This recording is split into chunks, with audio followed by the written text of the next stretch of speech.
Can you hear me? Yes. Okay. Sorry. I don't know what happens sometimes. I know the phones are very sensitive. Why it would shut off? But anyway, I will try not to move it at all. Are you using a cell phone? Yes, but that's if I don't move it, and I keep it right here, I think I won't have any problem. What's the last thing you heard? Hello. That was the last thing you heard? Yes. All right. Okay. All right. The question, for my purposes only, is this your first book? No, I did I published a humor book back in the 80s. All right. Now, is this one self-published? Yeah, now it is, but it's going to be, I'm talking it towards getting agents to represent it and get it, published with a big publisher. Now, not who was the book written for, but instead, who's actually buying it? Do you have any real data on that? Any hard insight, male, female, age range, any idea? No, I really haven't looked at it. I've only had it available on Amazon.com, and basically really just to trademark. The Cougar complex is now my registered trademark. Anything that we do on the internet, we have this extremely short attention span we have to deal with. It's measured in seconds. Average length of time spent on a web page, somewhere between 2 and 6 seconds. That's especially true with internet radio, probably measured in nanoseconds or milliseconds. So what we want to do right up front, we want to get something that's going to cause people to stop, pay attention, and listen. So again, in regards to this book, and for my purposes only, in a single sentence, what is it you would say that sets this book apart from the other 1.2 million books that came out last year alone? What sets this book apart is that it's a great read and it's something that everybody's interested in.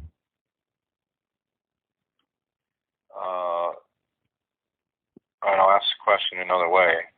Imagine, people have a hard time getting their head around 1.2 million books. Take all the books that were put out last year, put them on a shelf. If they're each an inch thick, the shelf is 30 miles long, or say a stack 30 miles high. This person who walks up to this stack of books can pick anything they want, anything at all, with a click.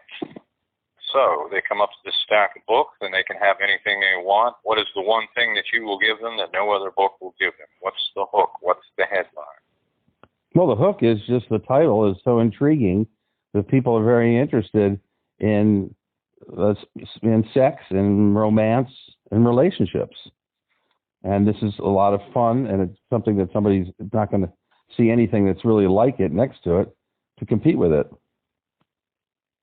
Now, your name, as it is on the cover, Mike Marine. Michael Marine, yes. Michael. Hold on one moment.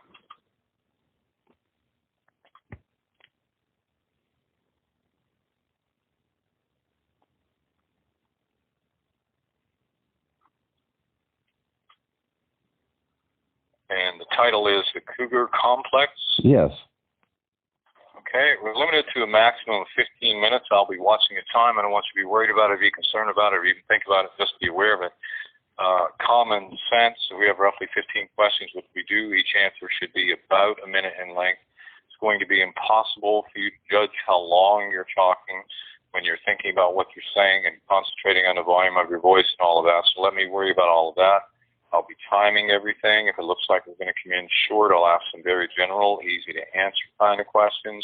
If it looks like we're going to go long, we'll have to skip some questions, of course. What we really want to avoid here are two things.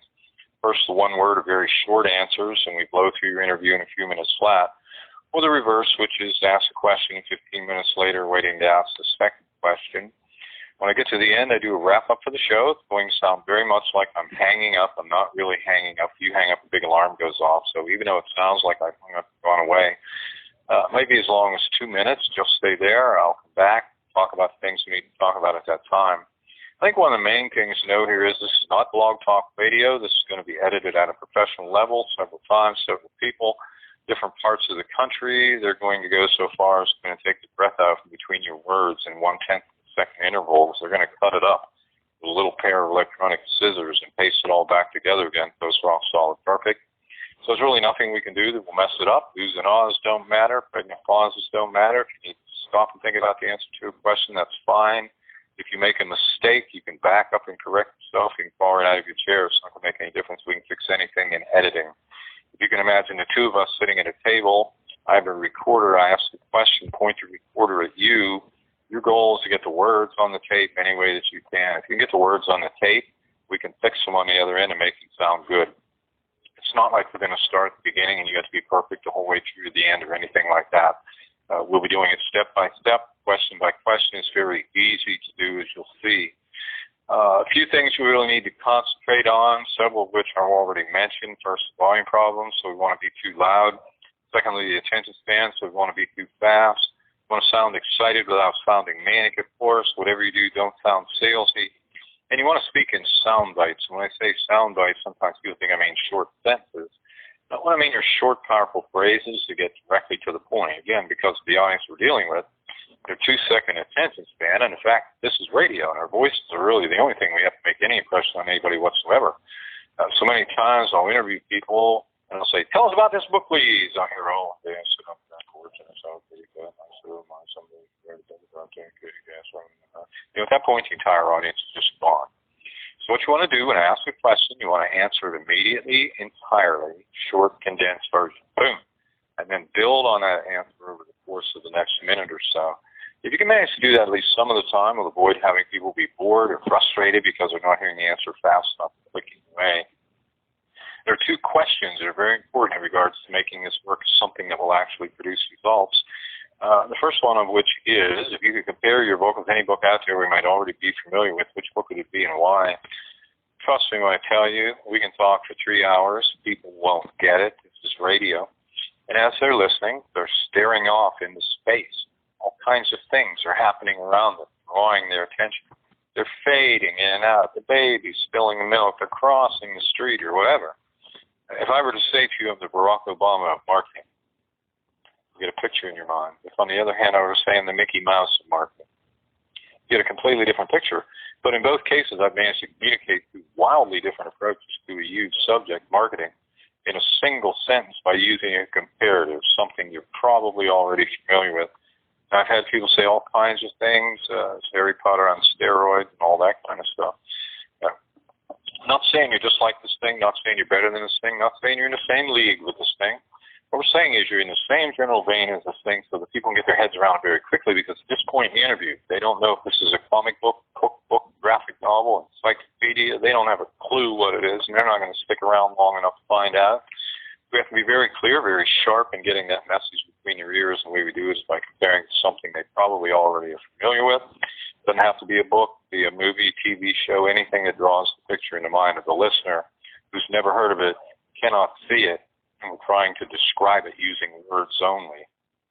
The other question, without a doubt, the most important question in the interview, we ask it twice, 2 different ways, once at the beginning, once at the end. Who did you write your book for, and who should buy your book?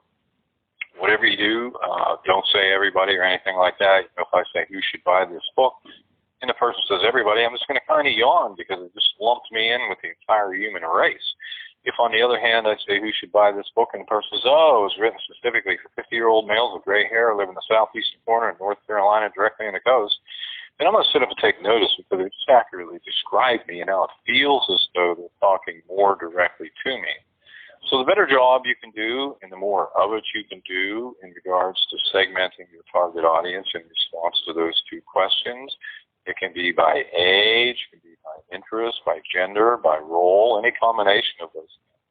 Written for males between the ages of 18 and 32, like whatever, and females between the ages of 18 and 36 to do whatever, and counselors who blah, blah, blah, and educators who blah, blah, blah, and librarians who blah, blah, blah.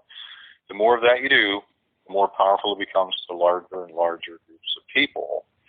If you can imagine a pie represents your entire target audience. What you want to do is you want to slice that pie up into little tiny slices and then offer something very specific to each one of the slices that you've just created. Because the 18-year-old female is not going to have any interest in a message designed for a 50-year-old male, nor is a 50-year-old male going to have any interest in a message designed for an 18-year-old female. Different people, different wants, different needs. They buy things for different reasons. We don't want to exclude anybody. We want to include everybody as powerfully as possible. And the way we do that is by describing themselves back to themselves.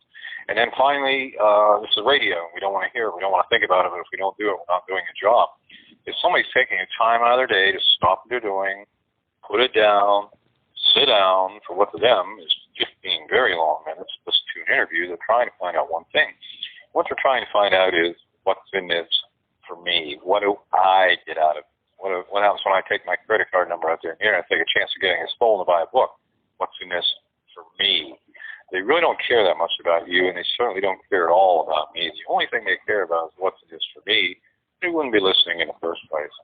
So at all times, we want to be sharply aware of that, and we want to avoid as much as we can speaking from our perspective and instead speak from their perspective. We want to avoid language like I think, I feel, I know, I believe, me, I did this and I did that, because the audience doesn't care about that at all. And instead, readers will get, readers will know, readers will find, readers will come to appreciate. And the more of that kind of language you use, the more powerful the whole thing becomes. All right, any questions about any of that? No. Okay, now, I can barely, or I almost couldn't get through what I just said because I'm getting some kind of feedback loop where I'm hearing what I'm saying coming back to me 1 second later. Do you have me on a speakerphone or something? Yes. Should I take it off? Would it be better? Please. Yes. Is this better? All right. Now, go ahead and say a few sentences for me, please, so I can get a level. This is Michael Marine, the author of The Cougar Complex. Keep going. This is a book that women that enjoyed 50 Shades of Grey would enjoy, and people that like to read Chicken Soup for the Soul. All right. Have you ever spoken in public before? Yes. Did many seminars. Like an actor. What you want to do, just pretend that you're on a stage in an auditorium. I'm at the back of the auditorium. You have no microphone. How would you talk? Like an actor on a stage, what you want to do is you want to project your voice as much as possible. Like right now I'm talking to you on the phone. I'm using my phone voice. When I talk on the radio, I talk a lot more like this. I'm not yelling. What I'm doing is I'm projecting my voice out to saturate the tape with as much as I can get on it, because what's happening, and we can't hear it, but it's there. It's in the background. There's a whole bunch of noise going on. And if I'm at the right volume and you're too low, they'll have to turn you up. And when they have to turn you up, all of the noise that's there comes up along with the volume of your voice. And the end effect of that can be that when I talk, it sounds good, and then when you come in to talk, there could be this going on behind your voice. It's very distracting. People won't listen to it. The other thing I tell people, maybe that's helpful, is when you answer questions, just pretend that I'm not in the same room. I'm in the next room over, and you have the door closed. You know, if you're talking to me in the same room, we're talking like this. If I'm in the next room, you're talking like this, right? You don't want to get it to the point where it sounds unnatural or you feel uncomfortable, but just as much as you can get on the tape. So go ahead and try it again. This time project your voice. Let's see what we get. This is Michael Marine. I'm the author of The Cougar Complex. It's a book that women that enjoyed 50 Shades of Grey will enjoy, fans of The Bachelor, and couples that want to read real-life, salacious stories to help them have better sex lives.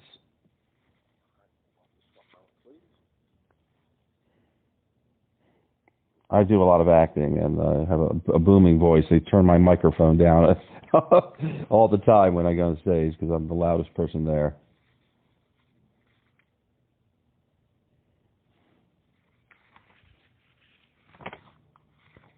Okay, any questions? When this thing is finally edited and everything, will I be able to get a copy of it? We'll cover all that when we get to the end. Okay. A whole bunch of emails about that also, but I'll cover that one. Okay, that's fine. Thank you. All right. Let me see. Give me just a second, please. I'm going to put you on hold for about 2 minutes. I'll be right back. Thank you.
and welcome back to the show. This is your host, Don McCauley. Today we're welcoming program author Michael Marine, and he is the author of The Cougar Complex.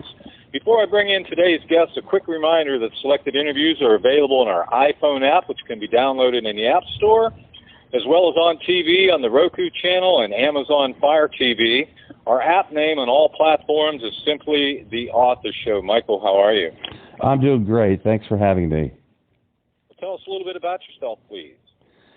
Well, I grew up in Washington, D.C., and I went to Cornell University, got a degree in economics, I got a master's in public health at Tulane University, and I'm a father of 4 children, and I have a grandchild. So tell us about your book.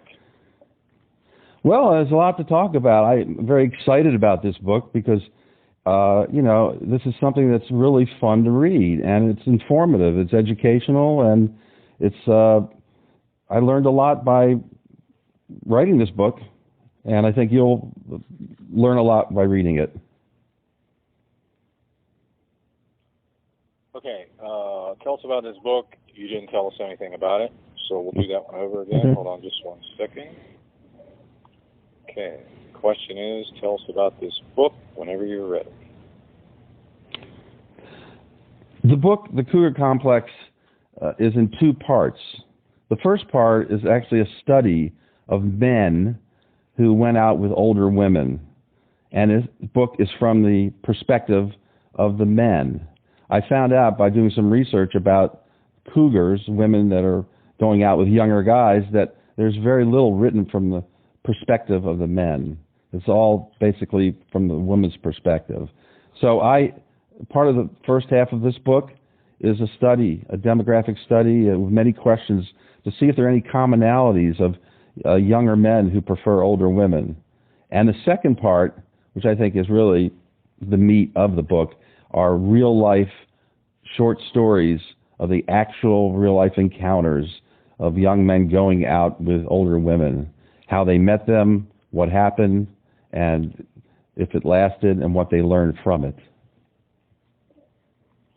So who did you write your book for specifically? Who's your target audience?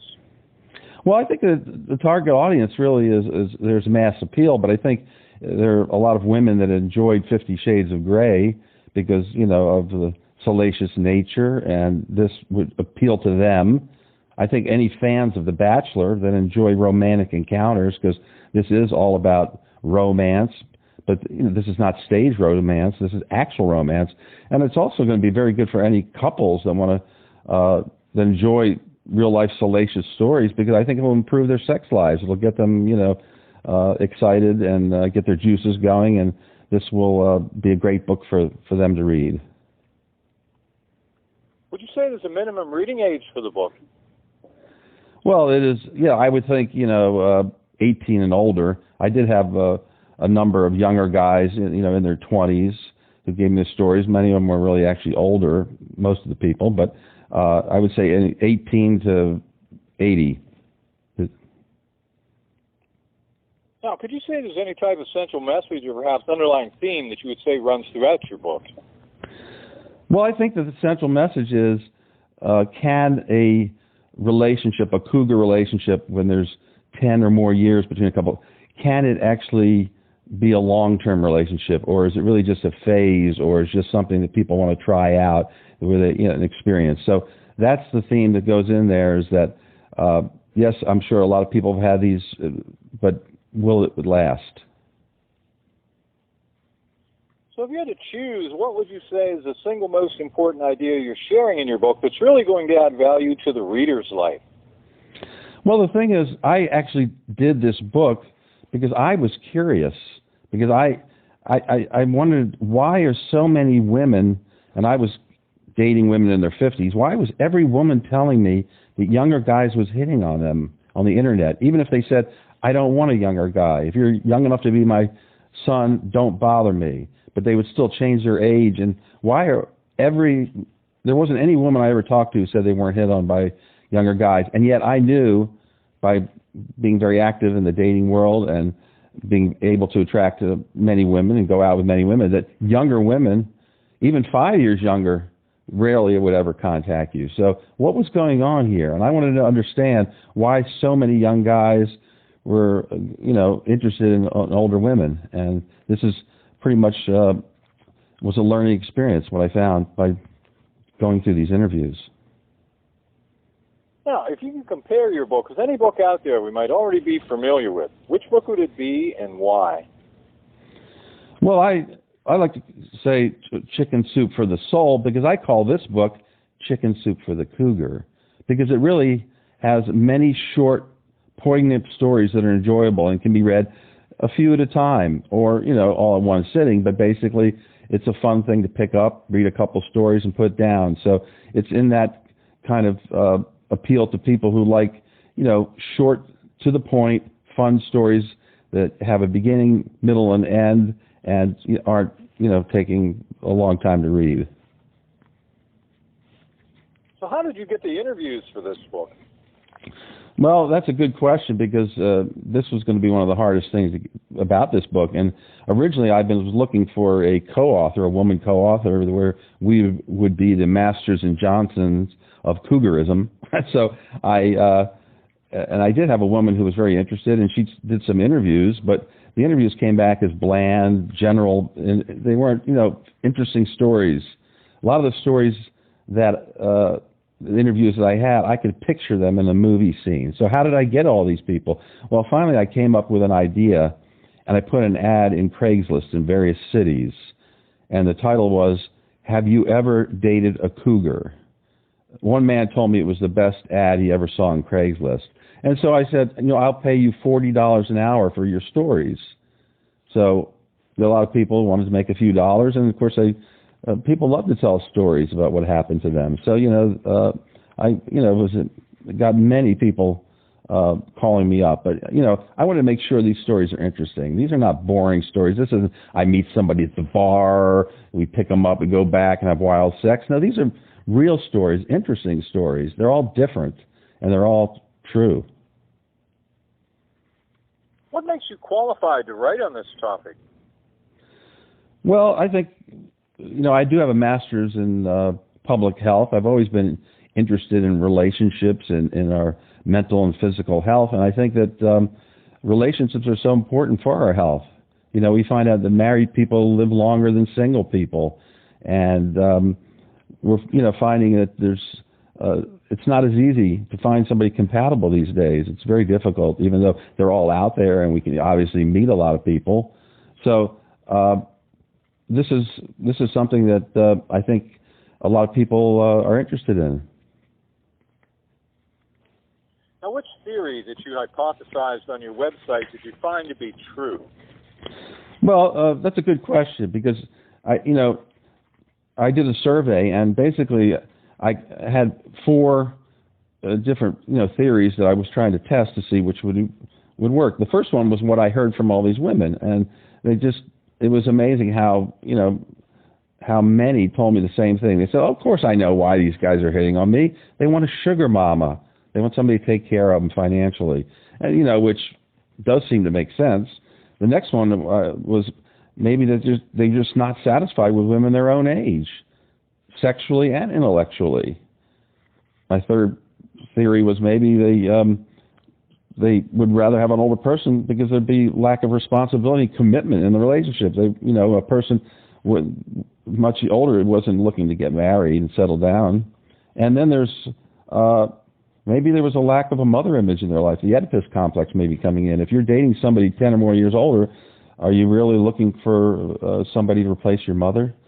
So those were the theories, and what I found to be true, which was a big surprise to me, was these men were not interested in just having a meal ticket. Usually they paid for themselves, and often even paid for the women. But basically, they found out they really were not satisfied with women their own age. Younger women now are very confused. Sometimes they don't really know where they're going in life. They're very possessive, very demanding. A lot of guys find that when they go with an older woman, that this woman knows what she's about. She's not searching for anything. She's relaxed. She's a take charge person. A lot of guys like somebody who's confident, and they don't want to always have all the grief that goes in with a lot of times with younger women their own age. And I think there's a lack of maturity. I'm gonna have to cut you off right there. Sure. I'm sorry. So why do you feel reading your book is a healthy thing to do? Well, I think it's healthy because I think, well, first of all, for men, we have a prostate. So, basically, they've even shown that by men who have more sex have a lower risk of prostate cancer. So that's, from the man side of the view. But for the women, I think it's just, you'll have a better sex life when you read stories that are romantic. It just gets you warmed up. It gets you in the mood. And, that's going to lead to, a more stimulating sex life with their partner. So what's been your most rewarding experience since publishing your book? Let's see, most rewarding. Well, my most rewarding experience in publishing the book is that the men that are in it are very excited about it, of seeing their stories. And, they've never really revealed these stories to anybody. Nobody's really, asked them what happened throughout their lives. Did they have any fantastic adventures and that happened? And they're very happy to see in writing and hopefully up on the big screen one day. So how would you describe your writing style? Well, I write very conversationally. Even though it's funny, my background has been in finance, but I'm just a writer the writing is just, when you read it, you kind of just easy to read because it's conversational and it doesn't have long drawn out sentences and it's to the point and it makes it easy to read. Sort of like the editing in the Chicken Soup article. They're very tight, and that's the way I have a very conversational tone. And it's funny because writing, being a person in finance, I used to write financial reports when I was working as a controller for a construction company, and the gentleman running it was in his 80s. And I would come into his office and he said, "Michael, sit down, I want to talk to you." And I said, "I see all these reports that I've given to him all over the desk, highlighted." And I said, "Well, what are you doing with all these reports?" He says, I love reading them. So if I can make financial reports interesting, you can be sure that this stories in here are going to be even more interesting. Now, most authors have a very specific reason for writing a particular book. What was your reason for writing this book?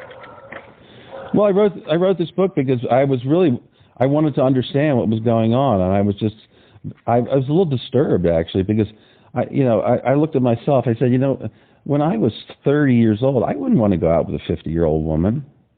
I want to go out with a 25-year-old woman. I want to get married, have kids, have a family. And women are so attractive nowadays. They just keep themselves looking much younger. And so I was scratching my head. I said, why is there so much of this going on?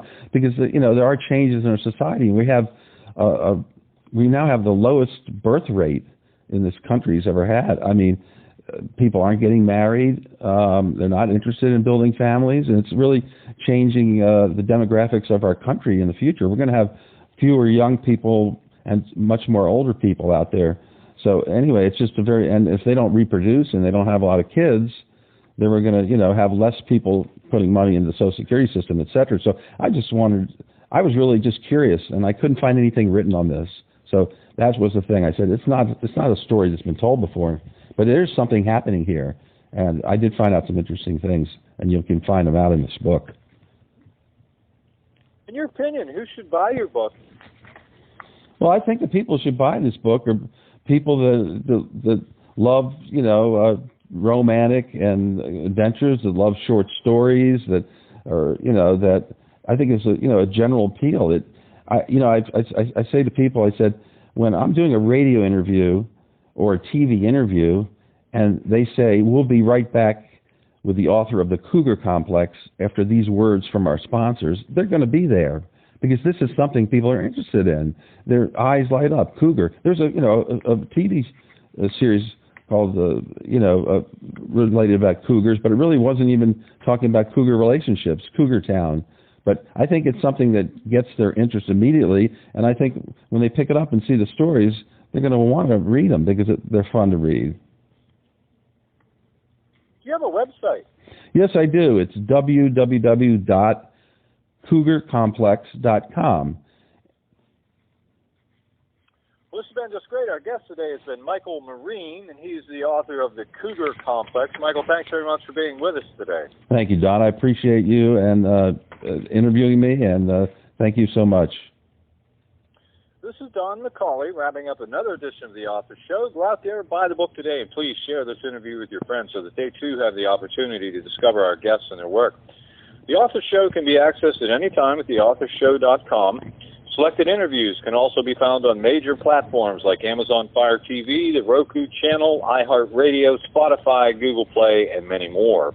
And whether you're an author who would like to be featured or a reader in search of new books to read, the Author Show is a great place to start. Check us daily as we continue to introduce wonderful authors of very interesting books on the Author Show.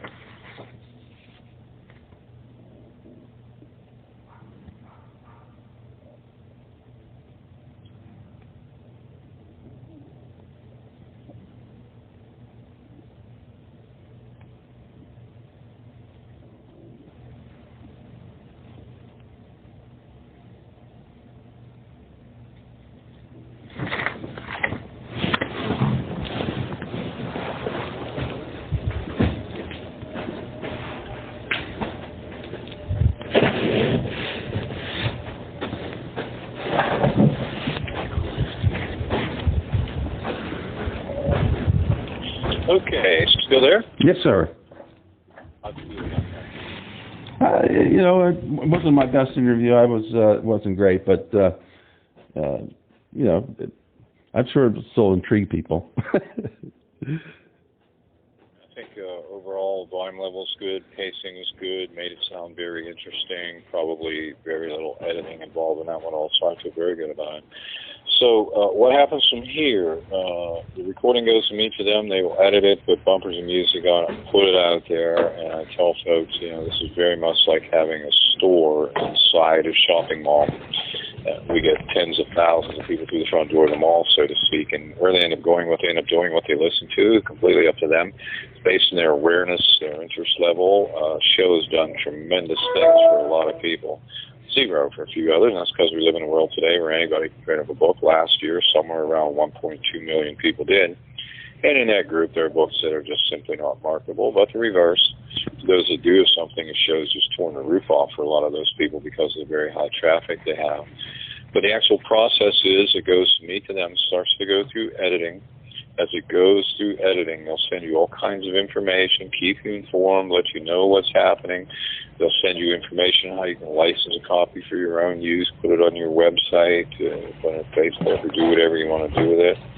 How you can keep it on their site, take advantage of their traffic for up to 12 months, or be a featured author on their site for up to 12 months.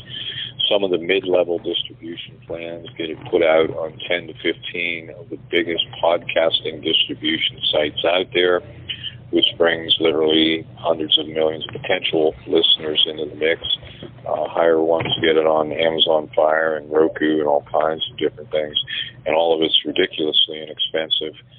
Then eventually it comes out of editing, goes on the show page, stays on the show page for a few days to a week, and then the show actually runs. So the best thing you can do at this point is watch the show page, because today 1 out of 4 emails doesn't get delivered for whatever reason. And we have had people miss their show in the past because they didn't get the email, gigged at the server level for spam or what have you. And that's unfortunate because they can't go in there and back up 1 gazillion people by one day because somebody misses a show. But if you're watching the show site, that can't possibly happen because the show will not run until it appears on that page and stays there for a while. So even if you don't get any of the emails, you'll still know it's happening and when. Length of time, I never know. I watch the site like everybody else, but, I would say definitely start watching tomorrow. kind of keep checking it every few days until you see your name coming up from the bottom. When you see your name coming up from the bottom, it will have a show date attached to it, and it's at that point that you'll have plenty of time to get the word out there. You're going to be getting emails from a whole bunch of people, but the one you really want to watch for, there'll be an email that will have an attachment. In the attachment are the different distribution options and how you get a copy for yourself and all of that.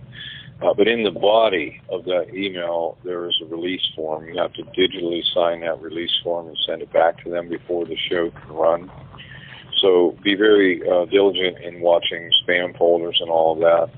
And if you don't have it by, say, Monday, give me a holler, call me, let me know you didn't get it, and we'll get it to you some other way. Right, you have some questions. Anything that isn't clear? No, not really. You've made it very clear and very professional.